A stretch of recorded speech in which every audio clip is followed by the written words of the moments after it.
नमस्कार, आप देख रहे हैं प्रदेश का सबसे भरोसेमंद news channel India news Rajasthan में हूं आपके साथ हेमंत कुमार। हमारी इस खास पेशकश बड़ी बहस में आप सभी का स्वागत है। आज हम बात करेंगे डेंगू के बढ़ते हुए मामलों को लेकर। दरअसल राजधानी जयपुर समेत ज्यादातर जिलों में डेंगू के केस लगातार बढ़ते जा रहे हैं। ब्लड बैंक में प्लेटलेट्स की मांग 4 गुना तक बढ़ गई है। वहीं अब तक डेंगू से 8 लोगों की मौत हो चुकी है। राज्य में साल के शुरुआत से ही सितंबर तक 2800 से भी ज्यादा केस आ चुके हैं। ये तो वो रिकॉर्ड है जो चिकित्सा और स्वास्थ्य विभाग ने ऑफिशियली जारी किया है, जबकि मरीजों की वास्तविक संख्या 5000 से भी ज्यादा है। डेंगू के केस बढ़ने के साथ ही अब ब्लड बैंक में खून और प्लेटलेट्स की मांग भी तेजी के साथ बढ़ रही है। राजधानी जयपुर में हालात बहुत ज्यादा खराब हैं। यहां पर अगस्त के मुकाबले सितंबर में डेंगू के मरीज 215% ज्यादा आए हैं। इस कारण से यहां के ब्लड बैंकों में प्लेटलेट्स की मांग 4 गुना तक बढ़ गई है।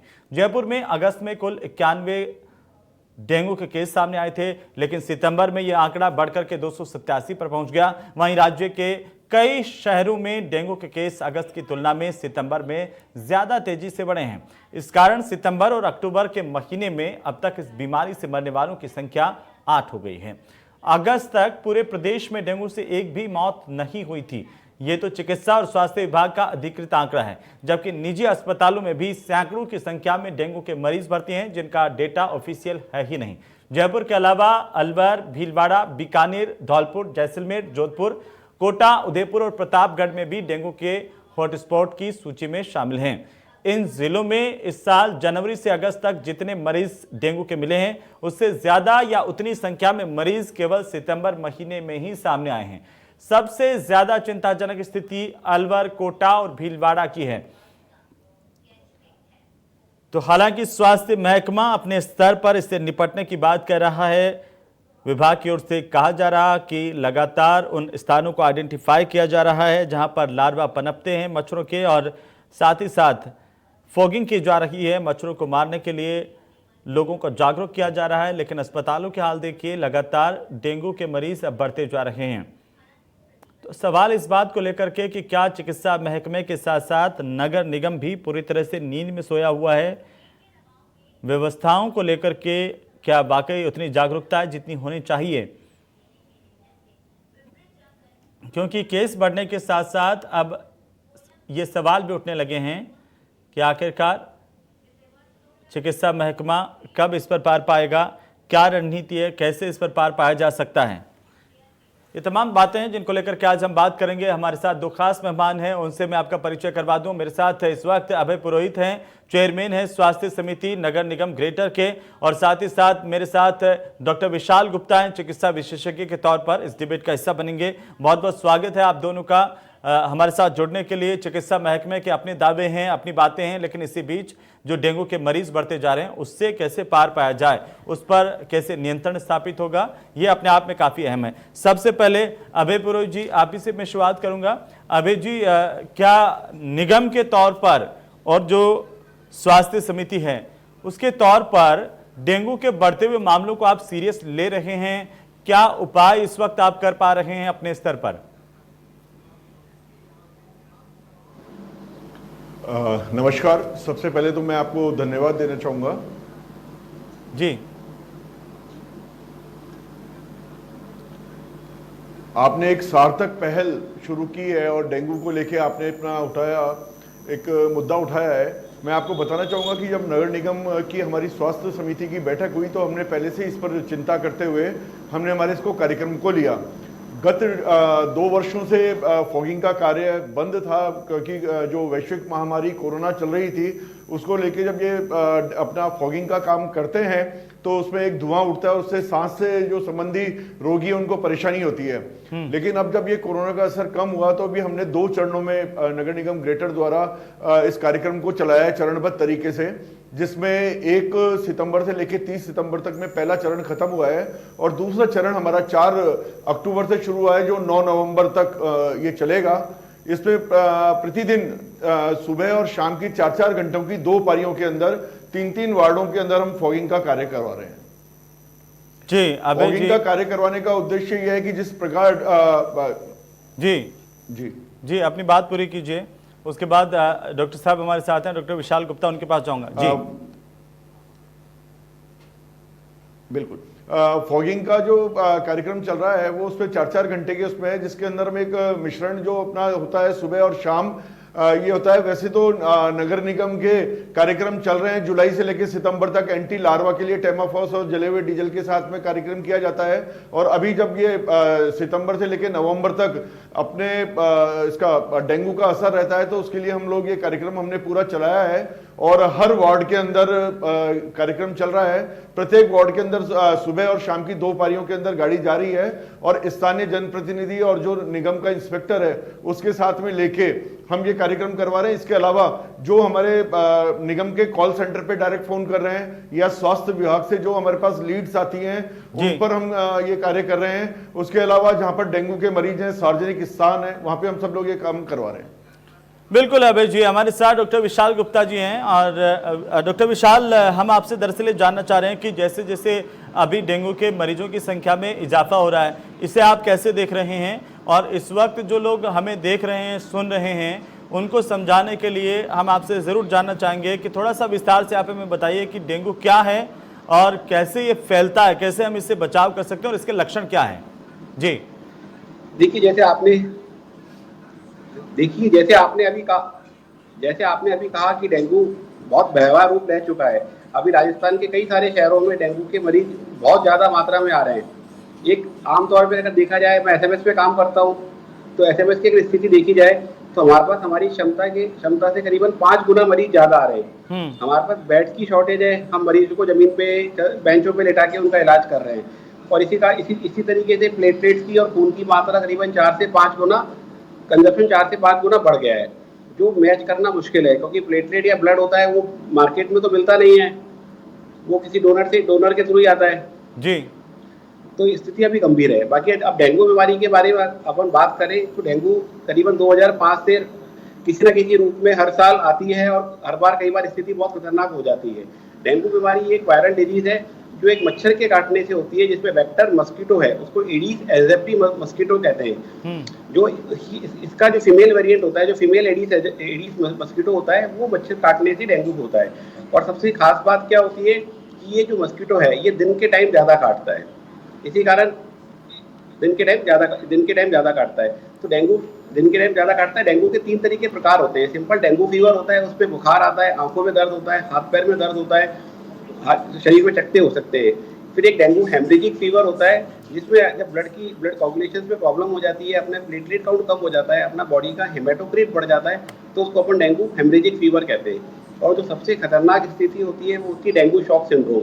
डेंगू शॉक सिंड्रोम में क्या होता है कि ये सब सिम्टम्स के लक्षण तो होते ही हैं, उसके अलावा अपने बड़े शरीर का हेमेटोक्रिट बहुत ज़्यादा बढ़ जाता है, प्लेटलेट बहुत ज़्यादा कम हो जाती है, कहीं से भी स्पॉन्टेनियस ब्लीडिंग स्टार्ट हो जाती है। मतलब शरीर के किसी म्यूकोजल एरिया से, जैसे टंग से, लिप से, यूरिन में अपने आप ब्लड आना स्टार्ट हो जाता है। क्योंकि जो डेंगू में प्लेटलेट्स का जो दिक्कत होती है और कोगुलेशन की जो प्रॉब्लम होती है, वो अपने शरीर में ब्लड को बहने से रोकती है। तो इसमें इस एब्नॉर्मलिटीज के कारण ब्लड का अचानक से आना वो स्टार्ट हो जाता है। और डेंगू में आमतौर पे जो लक्षण देखने को मिलते हैं, सबसे पहले इनिशियली बुखार आता है, बुखार बहुत तेज आता है, हाथ पैर में दर्द होता है, आंखों के पीछे दर्द होता है।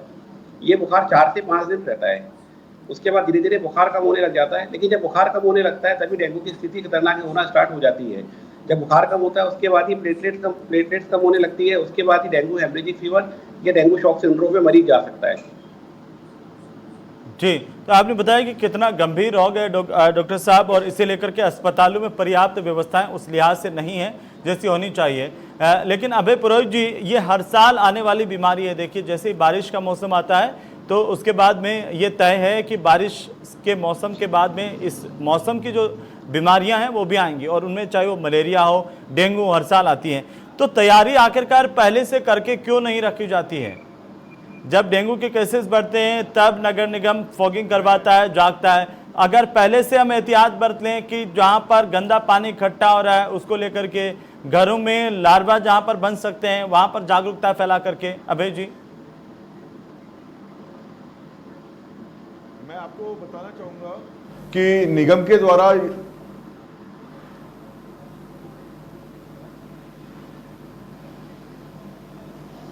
जी, मैं आपको बताना चाहूंगा कि निगम के द्वारा एक ये सतत प्रक्रिया है जिसके अंदर ये सारे कार्यक्रम चलते रहते हैं। जैसे जुलाई से लेकर सितंबर मैंने आपको बताया कि एंटी लार्वा जो है उसके लिए टेमाफॉस और जले हुए डीजल के साथ में छिड़काव किया जाता है और सितंबर से लेकर नवंबर तक अपना ये डेंगू को लेके फॉगिंग करते हैं, जिसमें पाइथ्रेम, डीजल और पेट्रोल मिलाकर उसमें एक अनुपात में लगभग एक बार में जो है 7.5-8 लीटर इसके अंदर वो ये बनता है और उससे पूरा छिड़काव किया जाता है। उसके अतिरिक्त जितने भी सार्वजनिक शौचालय हैं, अपने ट्रांसफर स्टेशन हैं, ओपन डिपो हैं, उस पर निगम द्वारा प्रत्येक माह अपने हर वार्ड के अंदर जो हमारी मलेरिया शाखा है उसमें तैनात है। एक तो एसआई लेवल का जो सैनिटरी इंस्पेक्टर है वो तैनात है, उसके अधीनस्थ जो है करीबन 35 कर्मचारी हैं जो ये पूरा कार्यक्रम चलाते हैं और जितने भी सार्वजनिक शौचालय, अपने सब्जी मंडी, पार्क और ये ट्रांसफर स्टेशन वगैरह, ओपन डिपो हैं वहां पर नियमित रूप से है। तो ऐसा नहीं है कि भाई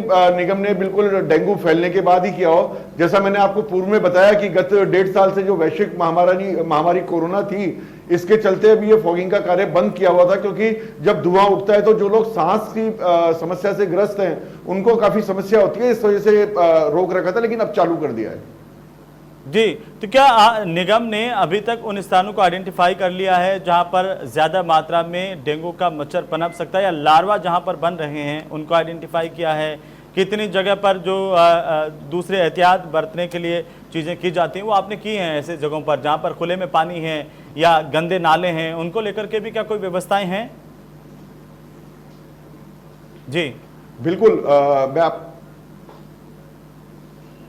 मैं आपको बताना चाहूंगा कि जो खुले स्थान हैं और उसके अलावा जैसे जो भी अपनी शाखाएं हैं उनके द्वारा नियमित रूप से छिड़काव किया जा रहा है और जो पूरे 150 ग्रेटर के 150 वार्ड हैं उनके अंदर प्रत्येक दिन 6 वार्ड, 3 वार्ड सुबह की पारी में और 3 वार्ड शाम की पारी में ये हम करवा रहे हैं। उसके अलावा जो भी हमारे पास पे कॉल सेंटर्स पे चिकित्सा विभाग से या कहीं पे भी कोई कॉल सेंटर पे सीधा फोन करके डेंगू होता है या किसी अस्पताल वगैरह में जहां आवश्यकता होती है वहां पर नियमित हमारे कॉल सेंटर के पास जो भी शिकायतें आती हैं, जो रिक्वायरमेंट आती है, वहां हम लोग भेज के ये सब करवा रहे हैं। बिल्कुल अभी जी। और डॉक्टर विशाल, दरअसल हम आपसे जानना चाहते हैं कि आपने कहा कि एक बहुत गंभीर बीमारी है डेंगू और इसमें लापरवाही खतरनाक हो सकती है। पहला चरण जब आता है, आपने बताया बुखार होता है और मांसपेशियों में दर्द होता है, तो हम ये पहचान जाएं कि ये डेंगू है। बाकी इसकी पहचान कैसे कर पाएं? क्या कोई जांच करवाना, अस्पताल जाना ही जरूरी है या फिर घर पर रह करके भी कुछ एहतियात हम बरत सकते हैं डेंगू को लेकर के? डॉक्टर विशाल।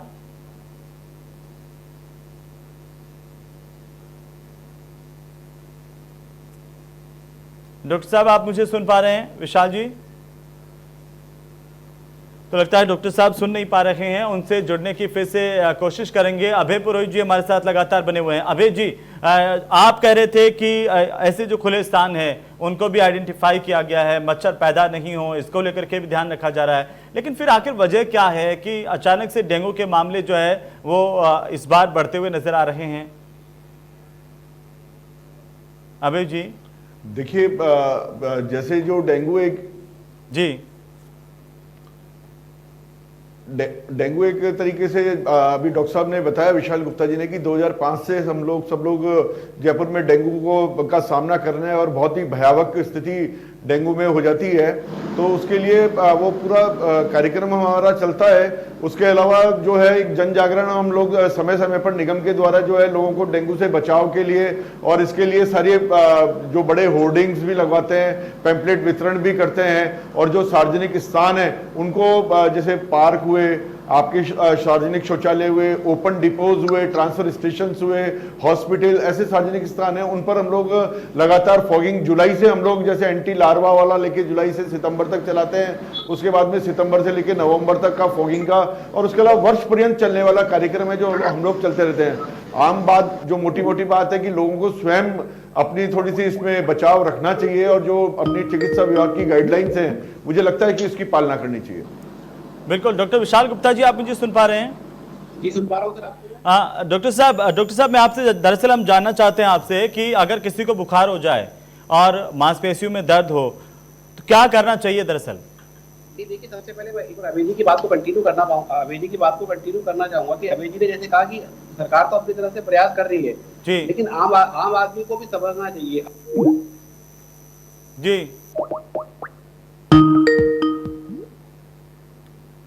डॉक्टर साहब, लगता है कि नेटवर्क जो है वो दिक्कत का कारण बन रहा है और डॉक्टर साहब का संपर्क फिर से टूट गया है। लेकिन अभय जी, आपने जब बात की जन जागरूकता को लेकर के, क्या निगम की तरफ से कोई अभियान ऐसा चलाया गया है? और आज आपको जब सब लोग सुन रहे हैं, क्या कहना चाहेंगे आप लोगों से कि कैसे आप एहतियात रख सकते हैं, कैसे जागरूक बने?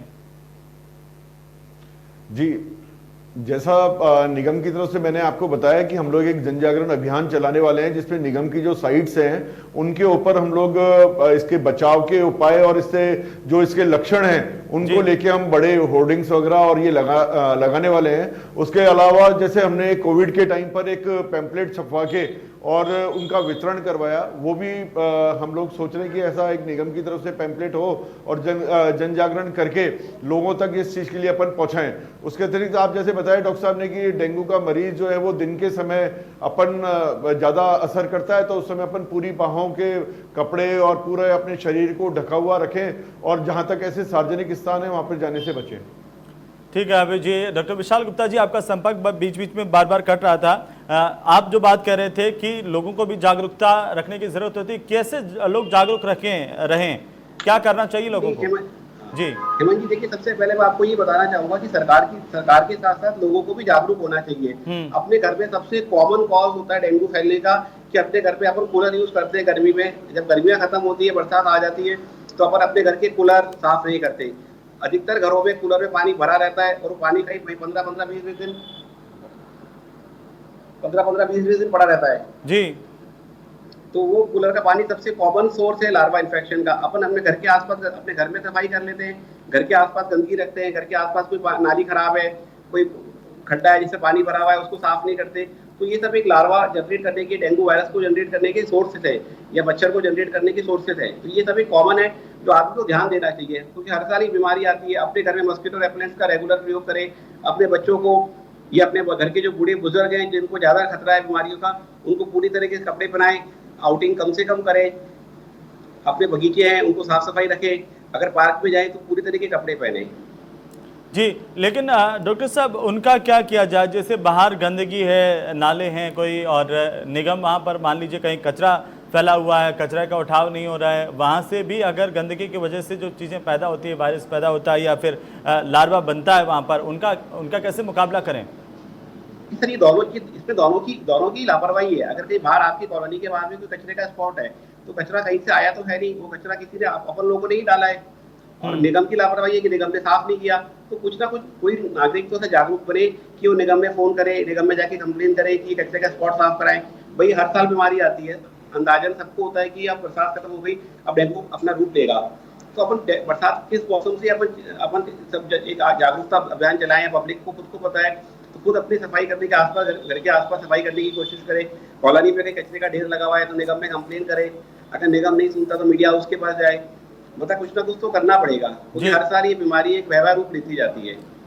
लेकिन डॉक्टर विशाल गुप्ता जी, मैं जो जानना चाह रहा था आपसे कि अगर किसी को डेंगू हो जाए, यानी कि ये तो पता नहीं कि डेंगू है या नहीं, लेकिन अगर किसी को बुखार आ जाए, मांसपेशियों में दर्द होना शुरू हो, सर दर्द होना शुरू हो, तो क्या करना चाहिए ऐसी कंडीशन में? देखिए, सबसे पहले क्या होता है कि सारे वायरल डिजीजेस की जो सब सिम्टम्स होते हैं वो इनिशियल 2 से 3 दिन तक एक से लक्षण आते हैं। अगर आपको कॉमन वायरल बुखार होगा तब भी आपको बुखार आएगा, तेज बुखार आएगा, हाथ मांसपेशी पे दर्द होगा, तो आप 1 से 2 दिन तक तो अपने घर पे इंतजार कर सकते हैं। किसी भी वायरल बीमारी में सबसे पहले क्या करना होता है कि बॉडी का हाइड्रेशन वो मेंटेन करना है, तो अपने को तरल पदार्थ भरपूर मात्रा में लेने चाहिए, जैसे नारियल पानी है, नींबू शिकंजी है, इलेक्ट्रॉल का पाउडर है, या अपने घर में छाछ है, ये अपन भरपूर मात्रा में लें ताकि, और अपन पैरासीटामोल की गोली ही ले बुखार उतारने के लिए। आमतौर पर कई पब्लिक क्या करती है कि आइबुप्रोफेन और जो ये गोलियां होती है जो नुकसानदायक हो सकती है वायरल फीवर में, वो ले लेती है, तो उससे कॉम्प्लिकेशन की रेट बढ़ जाती है।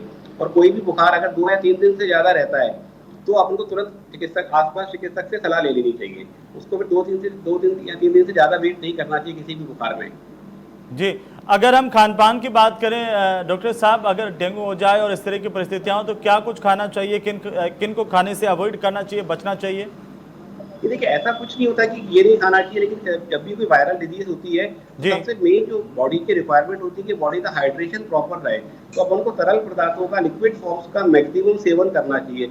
लिक्विड फॉर्म में कॉमन आता है नारियल पानी है, छाछ है, नींबू शिकंजी है, फ्रूट जूसेस है, इनको आप भरपूर मात्रा में लें। और अपने को क्या होता है, हाई एनर्जी डाइट की जरूरत होती है। तो अब जी। कार्बोहाइड्रेट रिच डाइट जो होती है, जैसे चावल है, ये डेयरी प्रोडक्ट्स है, इनका भरपूर मात्रा में सेवन करें। बाकी मना किसी चीज का नहीं होता। थोड़ा सा जो चपातीस है और ये है, ये डाइजेस्ट नहीं होती है, अपनी भूख बंद हो जाती है बीमारी के कारण, तो ये खाई नहीं जाती है। तो जी। आपको मेन है कि अपने को लिक्विड ज्यादा लेना है।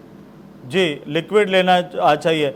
एक और आखिरी सवाल इसी से जुड़ा मैं जानना चाहता हूं डॉक्टर साहब आपसे कि जब डेंगू से पहले मान लीजिए हम कोरोना से जूझ रहे थे और कोरोना के मरीज अचानक से आ रहे थे, ऐसे में सरकार की ओर से एक मेडिकल एडवाइजरी जारी की गई थी। क्या डेंगू को लेकर के भी कोई एडवाइजरी जिसमें बाकायदा बताया गया हो कि ये दवाइयाँ हैं डेंगू को लेकर के? तो डेंगू, कोरोना एक नई बीमारी थी। डेंगू कई सालों से हर साल एक तरह से हर साल एक आ रही है जी। और लोगों में तकरीबन जागरूकता है, लेकिन एक वो पता नहीं एक रिलेक्टेंस है लोगों के प्रति, या आसपास कोई फैक्ट्स होते हैं वो मिसगाइड कर देते हैं। तो बताइए कि ये जागरूकता प्रोग्राम सरकार चालू कर सकती है कि आपको ये दवाइयाँ नहीं लेनी, ये दवाइयाँ लेनी है, 2 दिन से ज़्यादा वेट नहीं करना घर पे, और कहीं भी शरीर में लाल चकत्ते आए, कहीं से शरीर में खून आना स्टार्ट हो जाए, तुरंत चिकित्सक के पास जाएं। तो ये एडवाइस जारी कर सकती है पब्लिक के लिए, चाहे वो पैम्फलेट फॉर्म में हो, चाहे न्यूज मीडिया के फॉर्म में हो, प्रिंटेड मीडिया किसी में भी। जी। अभय जी, एक आखिरी कमेंट मैं आपसे चाहता हूं, क्या कहना चाहते हैं कि लोगों में जागरूकता बढ़े इस मामले को लेकर के? हालांकि आपने जिस जागरूकता की बात की, पैम्फलेट छपवा करके बांटना या फिर होर्डिंग्स लगाना, ये बहुत पहले हो जाना चाहिए था, क्योंकि इस वक्त तक तो लोगों को जागरूक कर देना चाहिए था। लेकिन अब जब ये बीमारी फैल रही है या मरीज बढ़ रहे हैं तब आप करेंगे, लेकिन अभी आप क्या कहना चाहते हैं हमारे दर्शकों को? अभय जी। निश्चित रूप से हेमंत जी, मैं आपको पहले तो ये बताना चाहूंगा कि हम एक वैश्विक महामारी कोरोना से निकले हैं। इस महामारी ने सभी लोगों का जनजीवन पूरी तरीके से अस्त व्यस्त किया हुआ था। तो गत 1 वर्ष से 1.5 वर्ष से फॉगिंग का और इसका सारा काम बंद था, लेकिन निश्चित रूप से हुआ तो अभी हमको सबसे पहले दिखा तो हमने फॉगिंग का कार्य 2 चरणों के अंदर निगम में पूरा करवाया है। ये काम भी हमारा चल रहा है। बहुत जल्दी आपको जयपुर नगर निगम की साइडों पर सारे होर्डिंग और पैम्पलेट दिखेंगे। लेकिन मैं आपको धन्यवाद देना चाहूंगा और आपके चैनल के माध्यम से मैं आम नागरिक जो आज इस कार्यक्रम को देख रहे हैं, मैं उनको ये कहना चाहूंगा कि किसी भी व्यक्ति को अपने घर के बाहर पानी का जमाव दिखता है, किसी भी प्रकार के डेंगू की बीमारी से ग्रसित हैं, तो नगर निगम का जो नंबर है, टोल फ्री नंबर 2747400, आप इस पर फोन करके शिकायत दर्ज करवाएं। नगर निगम की टीम वहां पर आएगी, फॉगिंग करेगी और जहां पर भी पानी का जमाव है उसके लिए जो आवश्यक कदम है वो हम लोग उठाएंगे। तो मैं चाहूंगा कि आपने जब जिस जागरूकता से इस मुद्दे को उठाया है, तो आप इस जो टोल फ्री नंबर है इसको भी अधिक से अधिक प्रसारित करें और हम तक आएगी। निश्चित रूप से जयपुर शहर के हर नागरिक के साथ कदम से कदम मिला के हम इस बीमारी के भी खिलाफ लड़ेंगे।